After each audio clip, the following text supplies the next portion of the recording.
Free app అని install చేసావు, కానీ నువ్వు చేసిన పేమెంట్ చాలా costly. Photos, mic, location, face అన్నీ పర్మిషన్స్ ఇచ్చేసావు. ఒక్క సెకండ్ కూడా ఆలోచించకుండా అలా నీ లైఫ్ని స్కాన్ చేయడం స్టార్ట్ చేసింది. నీకు తెలియకుండా నీ ప్రైవసీని ఇచ్చేసావు. అది నీకు వచ్చే థాట్స్కి జీపీఎస్ని సెట్ చేసింది. ఇంకా అర్థం కాలేదా? నువ్వు షూ కొనాలి అని ఎక్కడో సెర్చ్ చేస్తే నెక్స్ట్ ఎక్కడ చూసినా అవే యాడ్స్ కనిపిస్తాయి. Insta, Facebook, YouTube.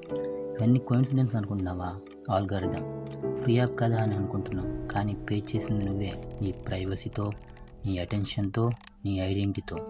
యాప్ వాడింది నువ్వు కాదు, నీ ఫ్రీడమ్ను వాడుకుంటావు. ఇది యాప్ కాదు, నీ థాట్స్ మీద బిజినెస్. నీ వీక్నెస్, నీ ఇంట్రెస్ట్, నీ సీక్రెట్స్ కూడా స్క్రీన్ మీద పోస్టుల్లాగా వస్తాయి. నీ బ్రెయిన్ని చదవటంలో అది మాస్టర్ చేసింది.